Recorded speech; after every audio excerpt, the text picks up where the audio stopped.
Alhamdulillahi Rabbil Alamin. Wabihi nasta'in ala umuri dunya waddin. Wassalatu wassalamu ala ashrafil mursalin Sayyidina Muhammad wa ala alihi wa sahbihi wa man tabi'ahum bi ihsanin ila yaumiddin. Subhanaka la ilma lana illa ma 'allamtana innaka antal alimul hakim. Rabbi israh li sadri wa yassir li amri wahlul 'uqdatam min lisani yafqahu qawli. Rabbi yassir wa la tu'assir, Rabbi tammim bil khair. Amma ba'd. Tuan Imam, tuan-tuan dan puan para hadirin hadirat sekalian, alhamdulillah, syukurillah kita buat bersama pada malam ini. Kita mulakan dengan umul kitab Al-Fatihah. A'udzubillahi minasyaitonir rajim. Bismillahirrahmanirrahim. Alhamdulillahi rabbil alamin. Ar-Rahmanir Rahim. Maliki yaumiddin. Iyyaka na'budu wa iyyaka nasta'in. اهدنا الصراط المستقيم صراط الذين أنعمت عليهم غير المغضوب عليهم ولا الضالين. Alhamdulillah, syukurillah kita dapat bersama pada malam ini. Mudah-mudahan Allah SWT berikan kita ni keampunan juga kepada ayah bunda kita, kaum keluarga kita, muslimin muslimat. Mudah-mudahan majlis ini diiringi oleh para malaikat rahmat yang melebarkan sayapnya, tanda kasih dan redha dengan majlis ini, dan mereka mendoakan kita. Dan doa para malaikat ini makbul sebab mereka tidak pernah melawan Allah Ta'ala, tak pernah berdosa. Mereka itu tidak melakukan perkara yang melanggar perintah Allah SWT. Jadi mudah-mudahan kita ini dapat berkat itu. Di samping itu, Allah jadikan ini satu amal kebajikan yang mulia. Tuan-tuan dan puan-puan, kita mulakan dengan Al-Fatihah. Sudah ke belum? Dah. Kalau sudah, saya dah tua ni, dah terlupa. Jadi tuan-tuan, tapi kalau ulang baca Fatihah banyak-banyak tak apa kan? Tu. Jadi cuma saya nak ucap tahniah lah dengan ceritanya dah ada sembahyang Jumaat di sini. Kan? Sebenarnya saya ada satu bab yang saya nak cerita ni. Tapi tuan-tuan kena ingat dia, sembahyang Jumaat ni kena jaga elok. Itu dia solat yang agung tau, solat Jumaat ni. Mana tuan-tuan ni dah dipanggil jamik dah ni. Ya? Tu jamik tu maknanya. Jadi antara dia punya kewajipan yang tuan-tuan kena jaga adalah solat setiap 5 waktu mesti ada. Kalau tidak, makin berdosa dia. Faham tak? Sebab kewajipan Jumaat tu dah ada di sini. Maka hukum solat fardu yang 5 waktu tu mesti ada jemaah. Dan solat Jumaat itu banyak syarat-syarat dia. Kena jaga elok tu. Ya?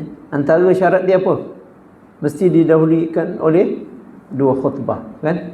Dan 2 khutbah tu mesti didengar oleh 40 orang termasuk imam tu. Akan rukun-rukun dia. Pastikan jangan semua tidur. Kadang-kadang dia tengah khutbah tidur. Tuan-tuan kena ingat tau, jangan main-main. Mesti 40 dengar seluruh rukun khutbah tu. Rukun khutbah ada 5. Kan? Apa dia? Alhamdulillah, kan? Selawat Allahumma salli ala Muhammad. Lepas tu wasiat ittaqullah, kan? Usikum wa iyyakum bittaqullah itu. Kemudian bacaan ayat Al-Quran. Kan? Kemudian doa tu, kan? Mesti 40 orang dengar. Jadi kita tak boleh harap 40, kita kena lebih ramai. Jangan dia asing-asing. Rukun pertama 10 orang dengar, 30 tidur. Rukun kedua, yang 10 kedua pula, yang 30 tidur. Kalau tuan-tuan tak percaya, ini ada CCTV kan? Cek balik. Ini minggu kedua kan? Cuba cek balik, tidur ke tak tidur? Nanti pendirian Jumaat tu tak sah tau. Ini mazhab Syafi'i. Berat. Tapi baguslah kan? Mendengar khutbah tu pahalanya besar. Pahala mendengar Jumaat, khutbah tu besar. Sebab tu orang lelaki kalau pergi sembahyang Jumaat, dia dengar khutbah elok di awal sampai, lepas tu dia dengar khutbah elok, sembahyang Jumaat dia berdoa, pahalanya seperti haji yang sempurna. Tapi kalau salah, sekampung berdosa. Lepas tu jaga-jaga. Kakak-kakak, makcik-makcik dia untung. Suami dia pergi, dia dapat pahala. Tu orang perempuan untung. Kan? Jadi jaga elok tu. Salat Jumaat punya kewajipan tu, dia punya syarat-syaratnya. Dulu kita dah bincang tu syarat-syarat Jumaat tu. Bincang dulu lah panjang tu. Jadi jangan dicuai-cuaikan. Sebab tu speaker okey ni cuma. Halo. Kena semua dengar. Ni speaker mahal ke tak ni? Halo. Jangan murah Tuan-tuan jangan main-main. Saya banyak pergi masjid kan. Kat dalam ruang ni okey, tapi bila luar je, dekat dia punya serambi kan, tak apa dia cerita, tak tahu. Tak dengar, tak faham. Dia macam apa? Bergaung tu kan. Bergaung tu. Tak apa faham. Jadi orang kat belakang tu dia macam karaoke je lah. Speaker mesti okey, ya. Speaker sini okey ni, kan? Mahal kan? Ni. Kalau mahal okey, kalau murah memang teruklah. Gitu. Tu kita ni orang Islam suka je untuk Allah murah. Untuk Allah murah. Bila untuk diri kita, kemewahan kita bukan main mahal lagi. Jaga elok-elok. Ini dah sembahyang Jumaat tau. Tandas kena smart. Tandas kena smart. Ada tambahan tandas tak? Ada kan? Kena smart tau. Jangan sampai tandas tak ada. Lampu tak ada. Selak tak ada. Ni saya dah cakap berpuluh tahun dulu dah ni. Main-main kan. Member tu letak batu-batu. Orang pun tolak. Macam mana? Sembahyang Jumaat. Tuan-tuan jangan sampai ada batu-batu kat dalam tu tau. Ada tak? Jangan tak tengok jatuh kuasa, nanti dah mula tengok duit duit banyak Jumaat tu kan, dia lupa ngira-ngira je. Saya ada ceramah satu tempat tu, tazkirah Jumaat, duit 400,000, benda hari kedekut. Nak buat apa 400,000? Surau berdekatan dia tak tolong. Tuan-tuan tahu masjid mesti tolong surau berdekatan. Sebabnya apa? Sebab surau nak buat program, tapi dia tak ada duit. Betul tak? Masjid mesti ada duit. Sebab apa? Solat Jumaat. Duit 100,000, beri kat surau 120. Itu pun 2 bulan sekali tak dapat. Sebulan dapat, 3 bulan tak dapat. Apa benda tu? Ini surau ni dah mula ada Jumaat kan. Kalau lebih nanti kutipan, cari surau yang berdekatan, tolong, bantu. Sebab dia nak buat majlis kan. Nak buat program, dia nak buat apa. Ni. Tu jaga, elok-elok tuan-tuan. Saya sebut ni sebelum tuan-tuan kaya lah. Sebab kalau dah kaya nanti sombong manusia ni. Biasa gitu. Jadi saya cakap sekarang ni dulu. Kan? Faham tak? Ini nanti dia akan menjangkau 300,000, 400,000 tuan-tuan. Betul tak? Jangan kedekut. Ingat kan dulu saya dah sebut, ulama dah cakap. Rezeki ni dia macam pokok, lagi cantas lagi tumbuh, lagi cantas lagi tumbuh, lagi cantas lagi tumbuh. Begitu. Jangan kedekut keluar duit. Imam bagi allowance baiknya. Kan? Imam jangan kedekut. Berapa allowance imam sini? Rahsia. Jangan nak rahsia-rahsia Berapa allowance imam? Berapa kongsi? 1,500. Okey, steady. 1,500 steady. Naikkan lagi 250. Naikkan. Sebab dia jaga tiap waktu tuan-tuan. Saya ada satu surau tu, rajin imam tu datang. Saya kata, berapa imam punya apa? Kita bagi 700 Ustaz. Bila tanya Jabatan Agama kata sepatutnya surau 350 je. Mata saya gitu, 350? Apa yang cukup 350 sekarang? Padahal dia tiap waktu dia datang. Dia jadi imam yang bagus. Jangan macam tu lah. Jangan macam tu. Ini siapa-siapa yang nampak saya dekat online ni, jangan macam tu. Kadang apa kedekut dengan duit tu ni? Kalau tak ada duit, tak apalah. Tak ada duit kan? Okey, surau duit tak banyak. Okey lah. Ini duit ada ratus ribu. Apa yang menghalang kita keluar duit tu? Itu bukan duit bendahari tau. Itu duit orang ramai infak. Buat kelas, kaum ibu punya kelas, budak-budak muda punya kelas, kan? Saya kan ada tengok tu dekat taman apa tu? Sini dekat sini juga kan. Dia ada kelas untuk remaja, kan? Bagus kan? Remaja Remaja perempuan buatkan kelas dia. Dia nak belajar bab haid, dia nak belajar bab nifas, dia nak belajar bab keputihan. Orang perempuan ni macam-macam, keputihan, kehijauan semua dia ada. Macam mana hukum dia ajar dia? Buat kelas, duit 400,000, apa salah panggil ustazah? Jadi ustazah tu terangkan hukum. Saya pun boleh jawab juga bab keputihan ni, nanti putih pula muka dia menengok. Sebab tak sesuai, nampak? Ustaz cerita keputihan, ustaz bukan pernah keputihan, dia kata kan? Jadi buat kelas, buat program, buat apa kan tuan-tuan. InsyaAllah rezeki tuan-tuan akan berlimpah ruah. Percayalah saya cakap. Seronok. Lepas ni sekarang ni semua orang boleh buat kebajikan. Banyak boleh buat kebajikan kan. Orang nak datang Jumaat. Tadi ramai tak? Ramai, penuh. Bila kalau kita penuh banyak, siapa yang nak buat kebajikan, buat air oren kat situ. Faham tak? Air oren, air batu. Orang datang minum. Setiap orang nak semayang minum air yang kita. Hari kiamat nanti silap-silap. Air itulah yang menyelamatkan kita. Hari kiamat nanti tuan-tuan, kita akan nampak ada orang yang diselamatkan oleh segelas air. Ada orang yang diselamatkan dengan sebiji korma. Faham tak? Korma tu mempertahankan dia. Ada orang diselamatkan oleh Al-Quran. Ada orang yang diselamatkan oleh sedekah. Ada orang yang diselamatkan oleh selawat. Ada orang yang diselamatkan oleh dia punya dia membersihkan surau masjid. Banyak benda yang akan syafaatkan manusia pada hari kiamat. Ini bila dari Jumaat ni tuan-tuan. Buat air kat luar. Orang minum. Tapi bila dah mula khutbah je, kunci. Sebab apa? Nanti dia sibuk minum air tu. Itu pun tak betul juga tu. Tulis itu, minum sebelum khutbah. Selepas khutbah, haram. Selepas Jumaat, boleh sambung balik. Dia kata. Itu standard tau. Sebab kadang-kadang dia, kan, benda tu memang sabilillah, betul tak? Tapi khutbah dah mula. Dia sibuk minum. Saya nak tanya tuan-tuan, kan dulu saya dah cakap banyak kali dah. Kalau buat air oren, katalah oren kan, dengan air batu, berapa modal dia?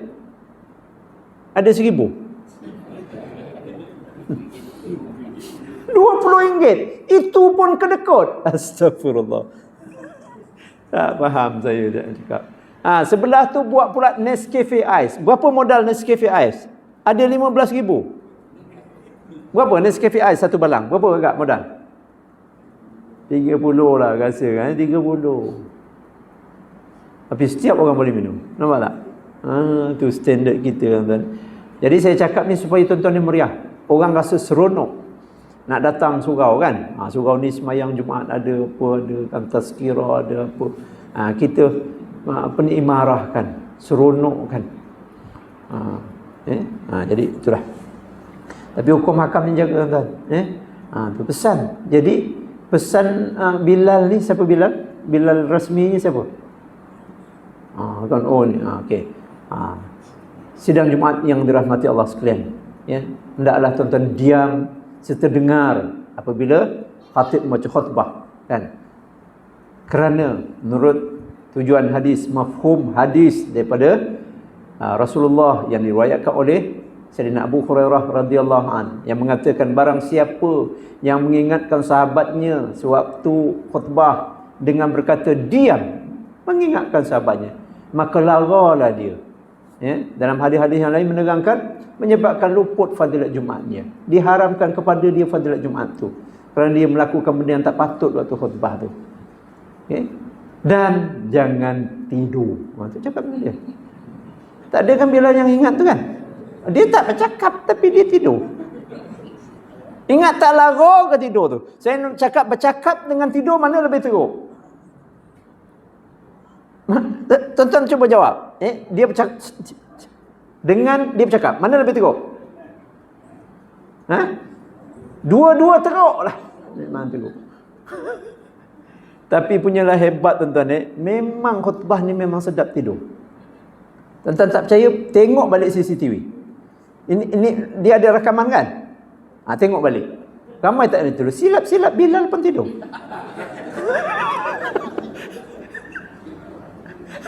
Bilal tu tidur juga dia. Jangankan yang lain, lagi tidur dia. Nasib baik imam tu tak boleh tidur. Tuan-tuan tak percaya, tuan-tuan tengoklah. Sebab tu kata Datuk Nur Gadut dulu kan, orang kalau sakit amnesia tak boleh tidur. Amnesia apa? Apa ni? Yang tak boleh tidur tu. Insomnia, tak boleh tidur. Bawa dia khutbah, tidur dia nanti.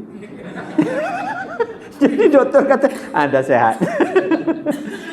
Okey, habis sebab itu. Pada pertemuan yang lepas, minggu lepas saya ada cerita, 2 minggu lepas saya cerita pasal ilmu kan. Okey, hari ni saya nak sambung bab itu sedikit, tapi saya nak selusuri tentang berita, tuan-tuan. Sebab saya dapat berita tuan-tuan ni sudah sembahyang Jumaat. Itu yang saya buka bab tu kan. Tapi hari ni saya nak cerita pasal berita. News. Dalam bahasa Arab disebut akhbar. Ya. Tuan-tuan, berita ni kan ramai orang pagi-pagi dah pergi stesen minyak beli apa? Utusan. Dah beli metro, beli sinar. Tapi berita tu tuan-tuan, walau banyak mana tuan-tuan baca pun, dia mesti berita semalam. Betul tak? Berita kemarin, 2 minggu lepas. Betul tak berita tu? Ada tak berita besok? Ada? Berita besok. Kemalangan di Johor Bahru. Ada besok? Tak ada. Ramalan cuaca tu pun tak betul. Kata hujan tak hujan, kata tak hujan tapi hujan. Betul tak? Ramalan cuaca Malaysia memang langsung tak percaya. Jangan saman saya pula. Tapi memang saya tak percaya. Dia kata hujan di 1-2 tempat. Entah tempat mana tak tahu. 1-2 tempat dekat mana? Cuba cakap. Tuan-tuan kalau dengar tuan-tuan tak faham kita. Di Johor Bahru hujan di 1-2 tempat. Dekat mana tu bro? Tak tahu 1-2 tempat. Tapi kalau di Jepun, dia punya ramalan cuaca dia detail. Setiap kawasan tu dia detail. Dia dipercayai. Kan saya dah cerita dulu masa saya balik Jepun tu kan. Jadi tak nak ulang. Tapi saya nak cerita tuan-tuan, banyak orang sibuk dengan berita, baca surat khabar, baca apa. Tapi dia tak nak baca berita akan datang. Future news. Akhbar mustaqbal. Berita-berita masa akan datang. Dekat mana nak dapat berita masa akan datang? Al-Quran. Kita sibuk berita yang telah lalu, tapi kita lupa berita akan datang. Berita akan datang ni hanya ada pada Al-Quran. Hanya ada pada orang Islam. Sebab orang kafir, katalah orang Yahudi, Nasrani, dia dah tak berpegang betul dengan dia punya apa? Tauratnya, dia punya Injilnya. Tapi kita orang Islam, pegang elok-elok. Malam ni saya nak cerita pasal khabar masa akan datang. Future news. Tapi orang tak tengok berita. Malam ni saya ambil contoh tentang berita masa akan datang. Allah Subhanahu wa taala berfirman dalam surah Al-Fajr. Ya, ayat ini pendek tuan-tuan, 30 ayatnya. Imam malam ni kalau hafaz boleh baca ayat ni. Hujung ayat ni 4 ayat yang terakhir kita biasa dengar. Bunyinya a'udzubillahi minasyaitonirrajim, ya ayyatuhan nafsul mutmainnah irji'i ila rabbiki radiyatan mardiyah fadkhuli fi ibadi wadkhuli jannati. Ni biasa kita dengar kat mana? Kat mana kita biasa dengar ni? Kat kubur. Inilah ayat yang dibaca. Dekat atas kubur. Pernah dengar talqin tak? Inilah ayat yang dibaca. 4 ayat ini. Terjemahnya, wahai jiwa yang telah tenang. Dah tenang dah. Maknanya nyawa jiwa yang dah tenang. Kembalilah engkau kepada Tuhanmu. Engkau dah penat hidup kat dunia ni. Beribadat, beramal, mengerjakan perintah Allah, bersabar, bertahan, tabah. Engkau balik kepada Tuhan kau dalam keadaan engkau redha. Maknanya engkau puas hati bila Allah tunjukkan balasan amal engkau, bila Allah tunjukkan nikmat-nikmat yang engkau terima, dan engkau di sisi Allah diredai. Maknanya Allah terima engkau. Masuklah engkau ke dalam golongan hamba-hambaku yang berbahagia. Maknanya para nabi, para rasul, para syuhada, salihin, walaupun kita bukan daripada golongan itu, walaupun engkau bukan golongan mereka, tapi engkau bersama dengan mereka. dan masuklah engkau ke dalam syurgaku, bersenanglah engkau. Ayat ini tuan-tuan, orang selalu baca kat belakang ni, tapi dia lupa baca yang ayat sebelumnya itu. Apa yang ada di dalam ayat sebelum itu? Ayat ni dibacakan kepada orang mati, tuan-tuan. Bagus ni. Tuan-tuan tahu masa ayat ni turun, Nabi baca kepada para sahabat, di antaranya Sayyidina Abu Bakar. Sayyidina Abu Bakar termangu, tuan-tuan. Dia terfikir gitu, ya Rasulullah, alangkah indahnya sambutan ini. Beruntunglah orang-orang yang mendapat sambutan ni, ya Rasulullah. Dia tu orang mulia, berjuang bersama Rasulullah, tak pernah tinggalkan agama, tuan-tuan. Siddiqin. Tapi dia rasa dia tak layak menerima sambutan tu. Kita ni pula bila baca talqin, kaki nombol pun kita baca ayat yang sama. Penipu pun kita baca ayat yang sama. Yang tak pernah pergi surau pun kita baca ayat yang sama. Yang pergi surau, yang soleh pun kita baca ayat yang sama. Padahal dia tu layak tak menerima tu. Sayyidina Abu Bakar sampai rasa diri dia macam tak layak, tuan-tuan. Rasulullah pujuk dia, wahai Abu Bakar, ketahuilah bahawa sambutan ini akan diberikan kepada engkau nanti bila engkau mati. Tapi ayat sebelum tu apa? Ayat sebelum tu apa sebenarnya, tuan-tuan? Apa yang Allah cakap dalam surah Fajr ini? Subhanallah, Masya Allah. Saya naik atas sedikit daripada ayat yang itu. Dalam surah Fajr ini Allah bersumpah tentang Fajar, waktu pagi, faham tak? Surah Fajr, wal Fajr, demi Fajar. Allah bila bersumpah atas sesuatu perkara, kita kena ingat. Kemudian Allah Ta'ala bersumpah pula pasal 10 Zulhijjah, bersumpah pasal malam, bersumpah pasal dah sumpah-sumpah tu Allah pun sebut ya tentang orang-orang yang Allah hancurkan sebelum ini. Alam tara kaifa fa'ala rabbuka bi'ad irama zatil imad. Tidakkah kau lihat bagaimana Allah telah lakukan kepada kaum Ad? Irama zatil imad. Kaum Ad ni, tuan-tuan, dia ni membina bangunan-bangunan tinggi yang pakai apa ni? Tiang-tiang. Ini ala-ala kaum Rom. Tiang-tiang. Tiang Rom tu kan. Tapi sekarang tiang Rom tu pun dah ada dekat Pasir Gudang ni.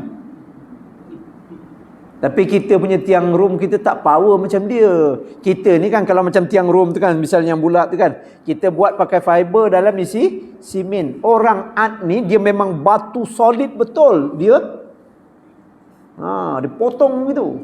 Ilmu dia masa tu.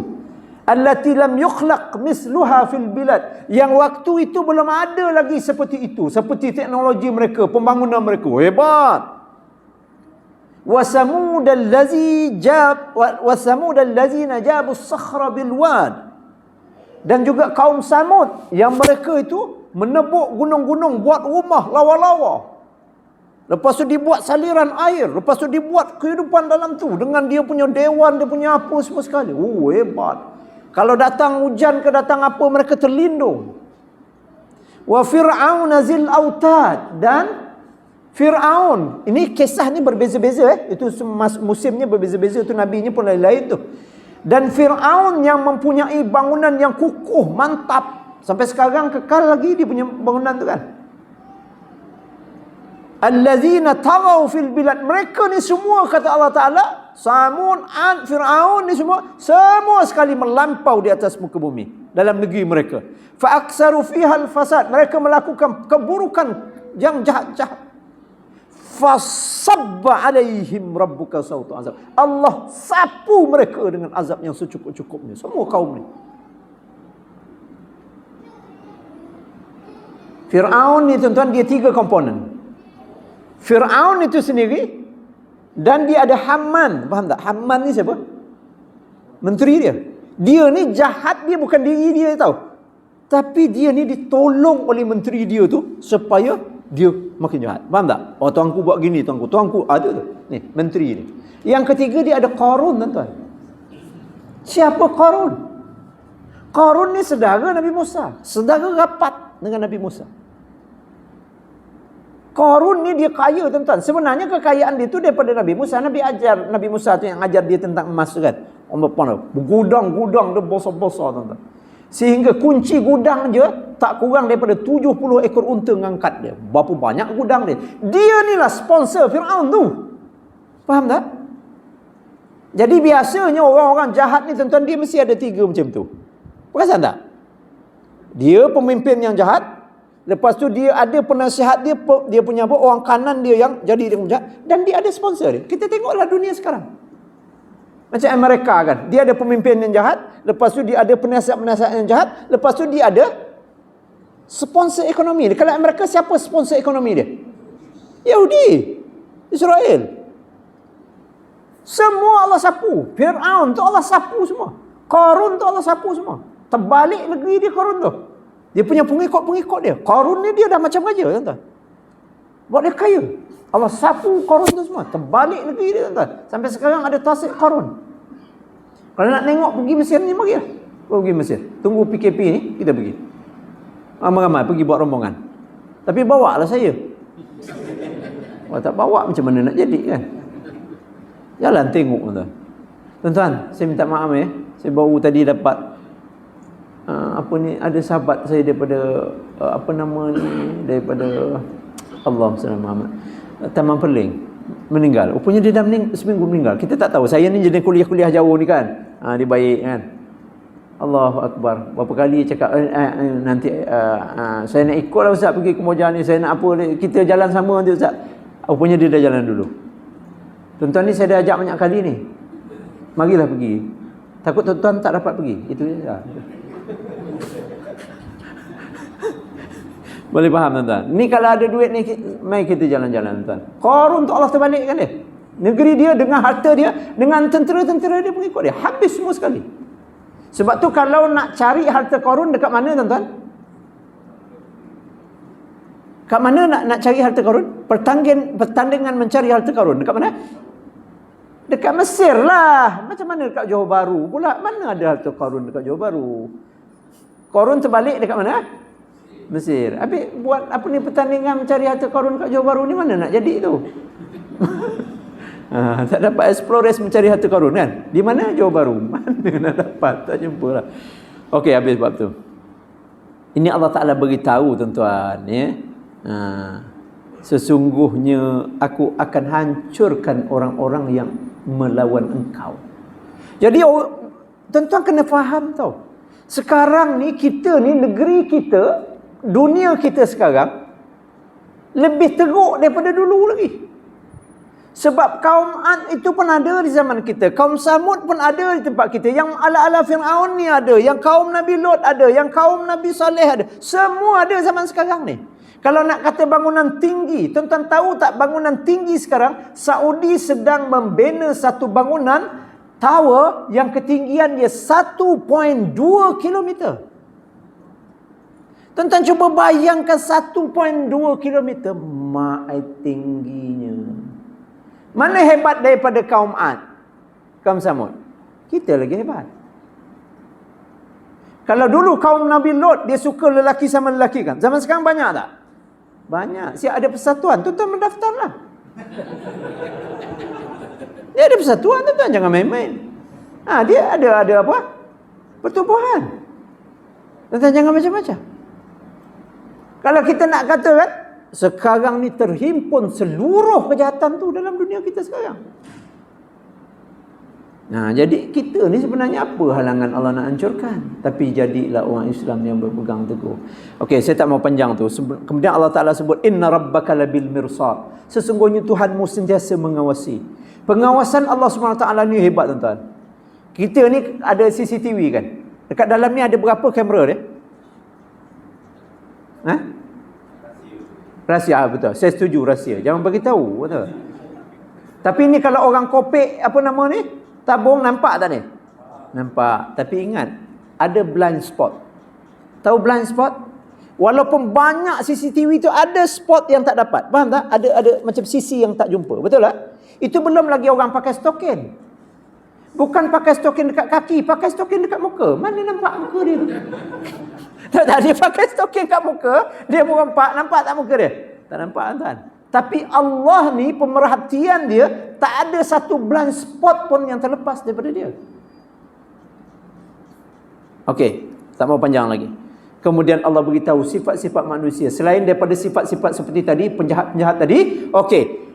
Fa ammal insanu idza mabtalahu rabbuhu fa akramahu wa na'amahu fayaqulu rabbi akraman. Ni ayat ni Allah beritahu. Sifat ini nanti kalau siapa ada, dia tidak layak dipanggil sebagai jiwa yang tenang. Boleh faham? Sebab ayat yang ujung ni nanti Allah Ta'ala beritahu dalam tafsir dia. Dia kata apa? Tuan-tuan buka tafsir Rahman ke apa? Dia kata apa? Sifat-sifat ini bagi orang yang beriman soleh. Maka sambutannya begini. Tapi Allah sebut dulu sifat-sifat orang yang tak layak nak disambut macam itu. Siapa dia? Sesungguhnya manusia tu apabila diuji oleh Tuhannya, dengan dimuliakan rezekinya, kedudukannya, maka dia pun sombong. Dia pun kata, tengok Tuhan muliakan aku, tengok usaha aku, disombong. Nampak tak? Wa amma iza mabtalahu faqadara alaihi rizqahu fayaqulu rabbi ahanan. Tapi apabila dia diuji dengan disempitkan rezeki dia, dia susah ke atas rezeki dia, maka dia pun kata, tengok abil aku, Tuhan hina aku. Maknanya sifat yang tak disukai oleh Allah SWT ni, jaga apa dia? Bila senang lupa, bila susah tak redha. Ingat abang-abang, kakak-kakak semua, bapak-bapak semua. Senang, rezeki, kaya, ujian. Miskin, susah, sempit rezeki, ujian. Sehat, ujian. Sakit, ujian. Sedih, ujian. Gembira, ujian. Sama. Tapi bagi orang yang beriman, kedua-duanya boleh menjadi ladang pahala. Betul tak? Bila banyak rezeki, sehat, kuat, gembira, anak baik, keluarga baik, kawan ramai, syukur. Betul tak? Dapat pahala. Tapi bila Allah uji, sedih, kurang rezeki, payah, PKP, sabar, redha, pahala. Dan sifat mereka itu lagi apa kata Allah? Kalla, jangan macam itu perangai engkau, kata Allah Ta'ala. Balla tukrimunal yatim. Bila duit banyak apa? Mereka tak memuliakan anak yatim. Ni saya nak pesan kepada tuan-tuan, cerita pasal anak yatim dalam Al-Quran banyak. Saya tengok dalam tafsir ni, Nabi ada sebut apa? Ibn Katsir sebut, di antara hadis yang dipetik ialah, Nabi kata rumah yang mulia ialah rumah yang di dalamnya ada anak yatim, tapi diberikan kemuliaan, dijaga, haknya ditunaikan. Tapi rumah yang jahat, yang celaka ialah rumah yang ada anak yatim, tapi dihina, tak ditunaikan dia punya keperluan hak dia. Kita ni abang-abang, kakak-kakak, kita semayang tiap waktu, ya, tapi jangan sampai di taman kita, di sekitar kita ni ada anak yatim yang tidak dipedulikan. Allah tak terima semayang tuan-tuan. Itu saya pesan. Sebab tu pengurusi, jawatankuasa semua pergi cek siapa anak yatim. Ketua-ketua blok bagi tahu siapa anak yatim. Jangan sampai anak yatim terbiar tak sekolah, dia degil, bapak dia dah tak ada. Maka siapa bapak dia? Bapak dia adalah masyarakat. Faham tak? Jaga tuan-tuan. Sebab ini ayat-ayat banyak ni Allah Ta'ala sebut. Ara'aital ladzi yukazzibu fazalikal ladzi yad'ul, penipu agama. Tuan-tuan jangan semayang-semayang je tau. Gini subuh mahdina fi man hadait. Apa anak yatim? Tuan-tuan tak peduli. Allah tak terima semayang tuan-tuan. Jangan macam-macam tuan-tuan. Sebab tu saya risau. Saya kalau kat kampung saya risau. Saya tengok siapa anak yatim ni. Kalau saya tak ada duit, kita kena cari orang yang ada duit. Kita minta tolong, donate apa semua. Jangan terbiar anak yatim tuan. Celaka kita nanti. Memang Allah siapkan anak yatim ni untuk kita sebenarnya. Kemudian sifat kamu lagi apa? Wala tahadduna ala ta'amil miskin. Kamu tak sibuk untuk menggembar-gemburkan memberi fakir miskin makan. Orang fakir miskin susah. Kita semayang aja. Jaga sebab tu kat sini saya tengok ada macam ada gerobok rezeki tu kan, ada? Ada tak? Tak ada. Nanti dah buat ni boleh buat. Gerobok rezeki tu kan. Siapa datang ambil. Tapi jangan berkunci. Kalau nak ambil kena jumpa bendahari, pengurusi, borang 3 lapis. Kena sign ketua cawangan, apa benda pula ni? Sebab ada tu masjid dia siapkan, tapi nak pergi tu kunci 7 lapis. Kerap, dalam tepung aja. Tuan-tuan jangan melampau tuan-tuan. Saya baru-baru ni saya pergi kuliah satu tempat tu, saya jumpa satu haji tu lah. Dia ni apa nama ni? Allahumma salli ala Muhammad. Stroke tuan-tuan. Dah tak mampu bekerja kan. Dia minta zakat tuan-tuan. Tuan-tuan punyalah susah zakat tu, sains sana sains sini, minta itu ini. Bila dapat 200 je. Saya rasa kecewa tuan-tuan. Orang yang stroke dah tak boleh kerja, ada isteri, ada anak, bagi 200. Tuan-tuan, apa yang cukup 200 ya tuan-tuan? Ini aneh ni sebenarnya. Aneh ke tak aneh? Tuan-tuan fikirkan baik-baik. Habis kalau pihak-pihak yang tertentu tu tak uruskan, tak apalah. Kita masyarakat ni yang uruskan, tuan-tuan. Tuan-tuan jangan bimbang, tuan-tuan. Tuan-tuan, ada orang nanti akan dipertahankan oleh fakir miskin yang dia tolong waktu di dunia nanti. Fakir miskin itu yang pimpin dia masuk syurga. Syekh Nuruddin dulu pernah ceramah, dia kata apa? Ingat, ada orang pada hari kiamat, fakir miskin ni di VIP hari kiamat. Mana dia fakir miskin, orang yang menderita, yang sabar, bangun. Itu dia ada seruan-seruan hari kiamat. Masuklah kamu dalam syurga, masuk. Orang kaya-kaya nunggu, rumah banglo. Tiba-tiba dia nampak satu fakir miskin. Dia pun kata, aku nak minta syafaat. Dia hari kiamat boleh itu. Tanya apa hal? Ini orang ni fakir ni, dia nak masuk syurga dah ni. Dia dulu pernah berhenti di depan rumah aku, minta segelas air. Aku berikan dia segelas air. Aku nak minta syafaat ni. Maka ditanya kepada fakir, betul engkau pernah berhenti depan rumah dia dulu minta air? Betul. Ni orang, dia bagi aku segelas air. Engkau pimpin dia sekali, bawa masuk syurga. Pimpin. Kerana segelas air mungkin kalian akan masuk syurga. Ini hebat. Okey, habis. Saya tak mau panjang tu, Pak. Okey, kemudian dikata apa? Wa ta'kuluna turasa aklan lamma, dan kamu makan harta warisan, harta faraid, harta apa? Saka dengan tak peduli halal haram. Ni jaga. Kan banyak kan sekarang ni. Contohnya orang lelaki, dia kahwin dengan seorang janda. Janda tu ada anak 2 tapi dah besar dah keluar. Dia kahwin janda tu. Janda tu ada rumah, ada apa? Dapat anak 3 dengan dia.